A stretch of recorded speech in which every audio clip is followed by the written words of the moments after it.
start by saying it's been an emotional day. I mean, even the wedding cake's in tears.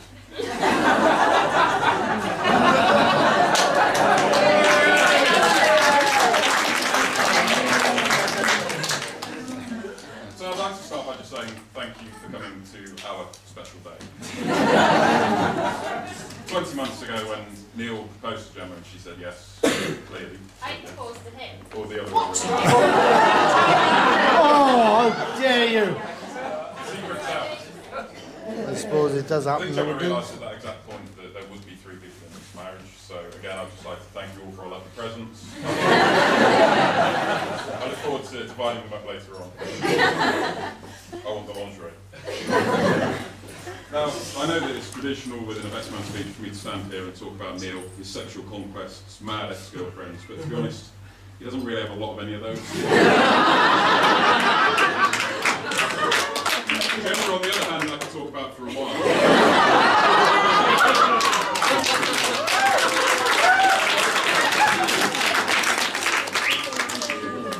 It's very easy today, sat here looking up at Neil and Gemma, bride and groom, and think that it's been a fairy tale from the beginning.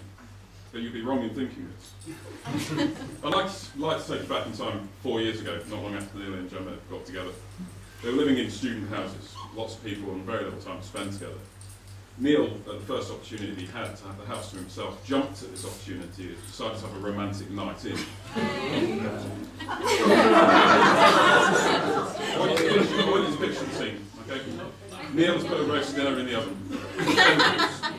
Candles are lit around the house. Barry White is playing out. Neil decided that he was going to litter rose petals up the staircase leading to the bed and then over the sheets. Now, a short while later, Gemma arrives at the door wearing a rather lacy number, including stockings.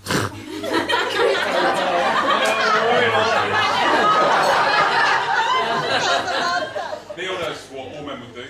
Turn down the oven, turn up Barry White.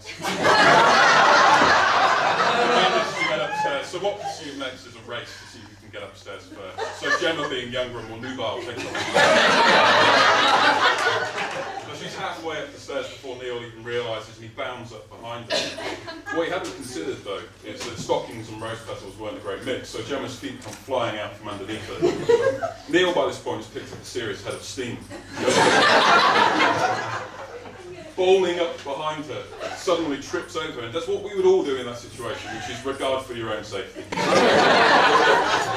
So he grabbed out of the nearest thing that you find, which just so happened to be a fire extinguisher, conveniently at the top of the stairs.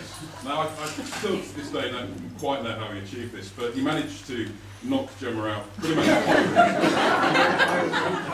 with the fire extinguisher.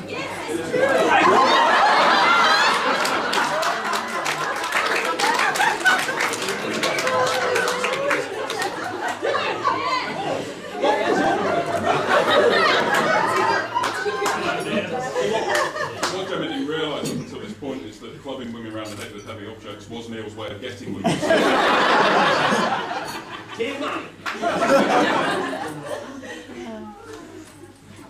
I'd just like to, first of all, echo Neil's confidence that he mentioned about the guys that went to the stag do. We went to Bala for a whitewater rafting weekend, go-karting. It was a fantastic time. On the second day, we decided that we were going to go out for a big night out in Bala, which is effectively known as Beirut to the locals. We all sat down around the table during the day and said, right, it's your big night out, I think you should walk into the first bar that we go into tonight on your own and order the first rounds of thank you to everyone. So he completely agreed that that was a great idea. He didn't realise at the time that he'd be dressed as a 6-foot reindeer. The look on the people's faces when he walked in, it was like they'd never seen Rudolph walk in an Aston 25 pints alive. So next I'd like to touch on the bridesmaids. That wasn't a confession. Again, it's a case of the hen do that you arranged for Gemma. I can't see where you are.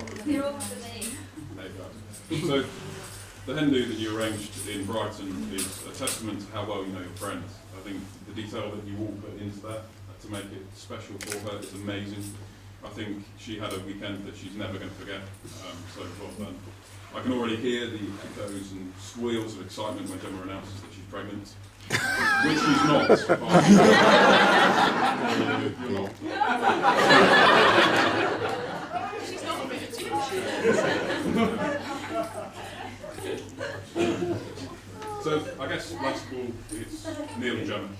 Mr. and Mrs. Murphy.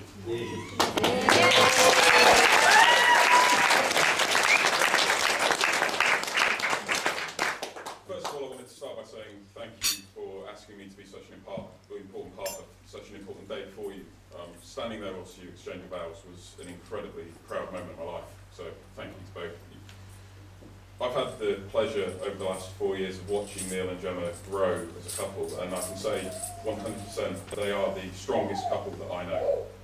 I think if anybody asked me to describe Gemma and Neil, soulmates, made for each other, would be two of the things that I would choose first.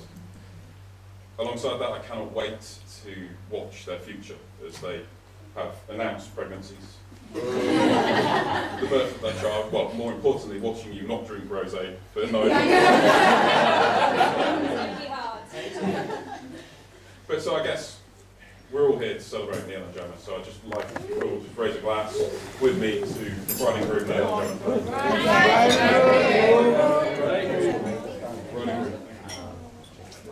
And on a boring note, the food is going to be coming out almost immediately, so if you could all just stay seated.